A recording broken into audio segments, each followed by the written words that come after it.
All right, this is part 2 of Truss region method. In Truss region method, once again, we fix the step size and search for the optimum direction. This is opposite of steepest descent method, where we fix the direction and search for the step size.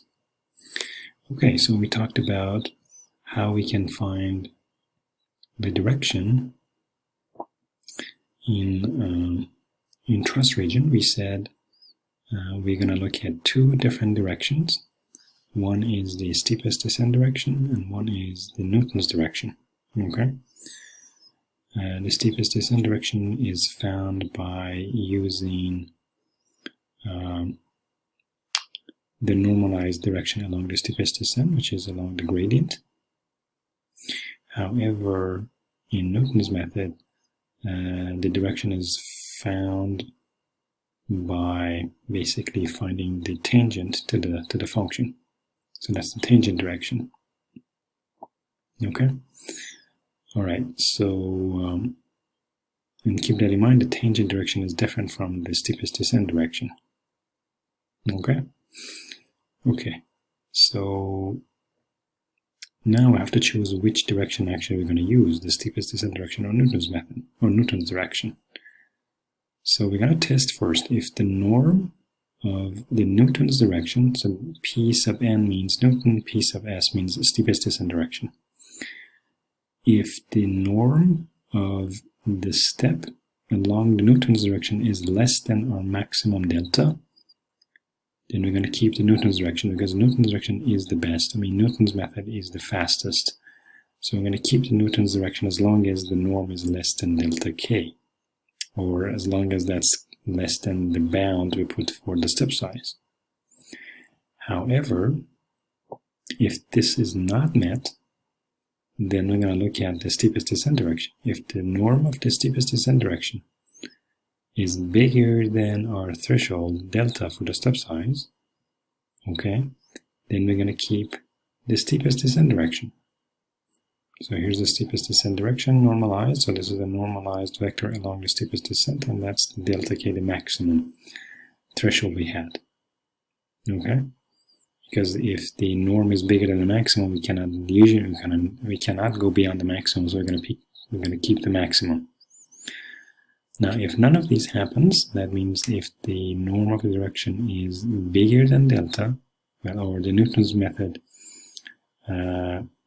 step size is bigger than delta, and the steepest descent step size is less than delta, then we're going to choose basically a combination of the two. In other words, if delta k is between the steepest descent norm and Newton's direction norm, then we're going to keep, or we're going to make a combination of the Newton's solution.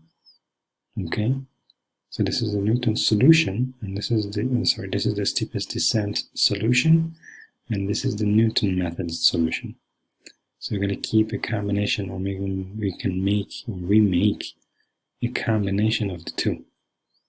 Now we have to search for this lambda, how we can combine the two solutions. Okay, so lambda is going to be a parameter such that the norm of a combined direction is exactly equal to delta k, the maximum step size we set. Okay, so lambda is found such that the steepest descent direction plus the difference of the Newton in the steepest descent, okay, is basically exactly equal to lambda k.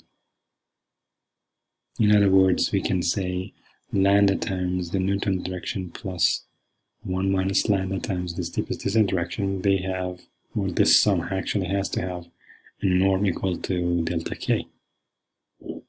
And if you solve this equation, you find that lambda is going to be that. Okay. So now in this case, because Newton's method is incorporated, because, here's the Newton's direction, and Newton's direction is inside the total solution, or in other words, because the Newton solution is part of the total solution in this step size, then the convergence is a bit faster than just steepest descent. I mean, as long as Newton's method is there, the convergence would be faster compared to a case where there was no Newton's method in there.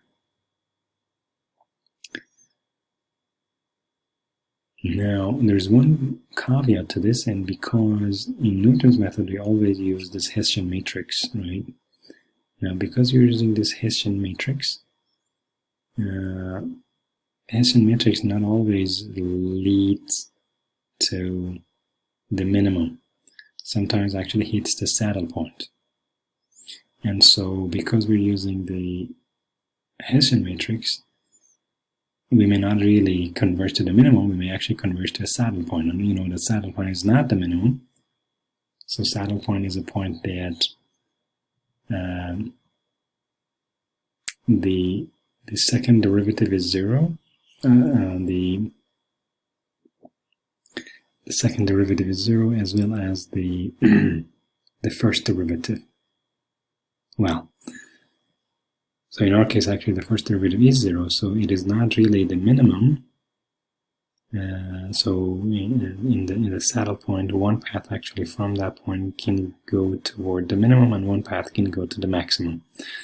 So that is called actually saddle point.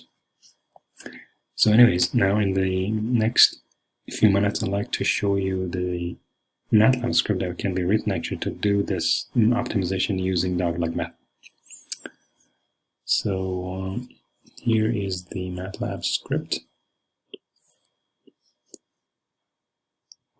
for Truss region using dogleg method.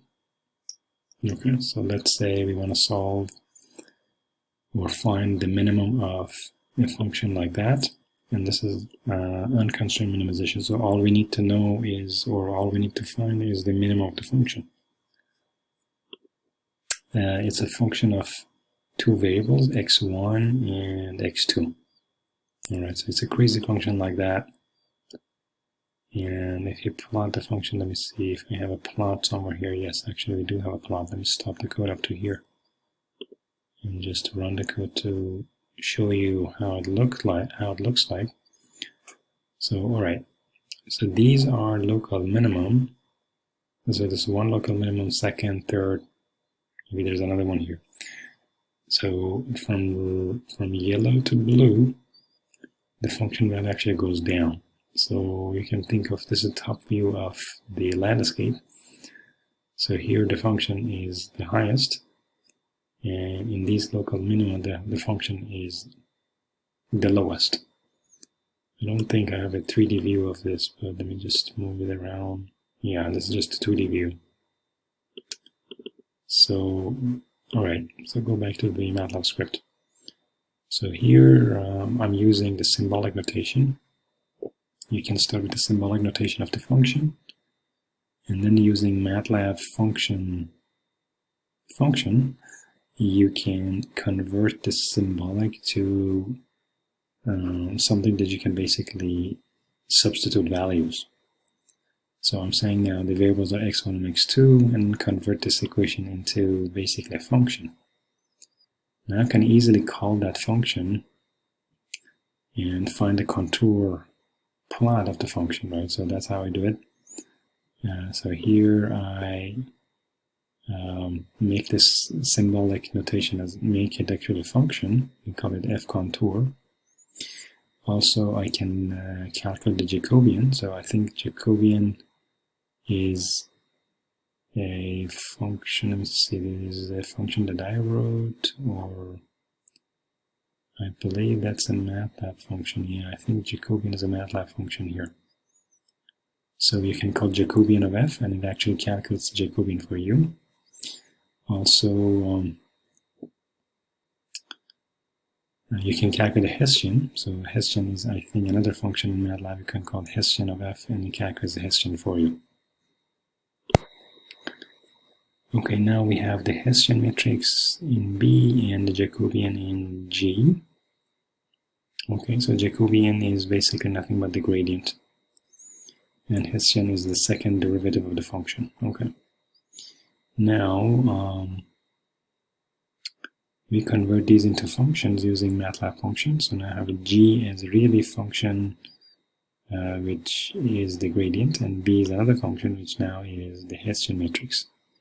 So now I can reconstruct my Taylor series using the function at point x, the gradient times the change p prime, or this is basically a transpose of p, if you think of this matrix notation, and then 1/2 of p times b times p transpose. This is exactly like the notes we had right here. So this is exactly the equation I'm just coding in Matlab. Okay, so now I have my new function m is a function of x and p. So this function takes two arguments, the x and the p.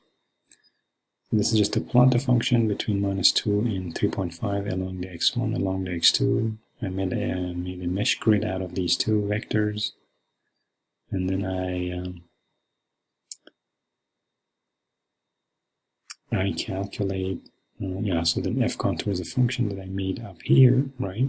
I just plug in the x1 and x2 into there, and then I get the z, then I plot z. So the function you saw actually right here is nothing but evaluation of the function at all these grid points. So the grid points x1 and x2 that I created. Alright, so far we just plotted the function. We set the tolerance, the maximum iteration here. We plot the initial guess. Let's say the initial point we start is 3 and 2. We make a red dot on the plot.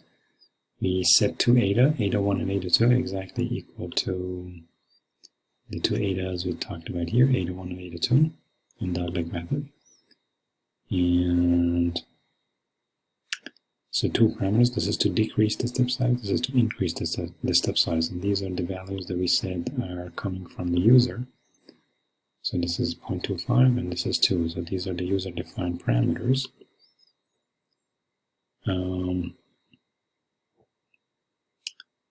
Okay, and so there are two other parameters, delta max and delta. This is the minimum delta we're going to go to, and this is the maximum the step size we can take.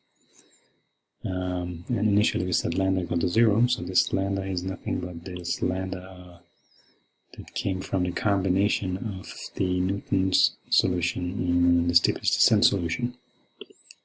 Okay, so at every step, so we go to a while loop. As long as the gradient is bigger than the tolerance, the norm of the gradient is bigger than the tolerance, we have to iterate. We check the maximum iteration. If we hit the maximum iteration, we're gonna print an error statement. Okay, so this is the Newton's direction, and this is the steepest descent direction, I'm sorry. This is the solution from the steepest descent. This is the Newton's direction and the steepest descent, and solution from the Newton's direction. Okay, so in steepest descent direction, we just follow the gradient, exactly like this equation right here. So norm of the gradient divided by gradient times b times gradient, and then times the gradient again.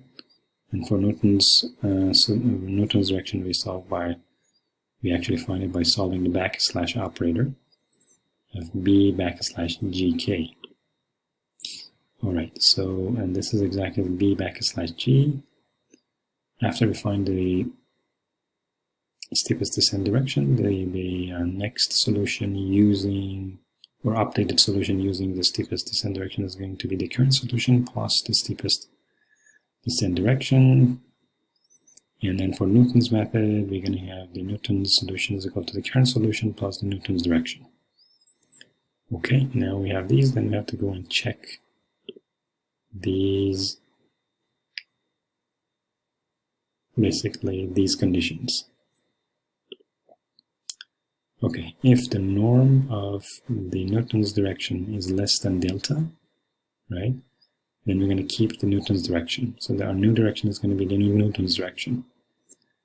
If the norm of the steepest descent direction is bigger than delta, then we're going to keep the steepest descent direction.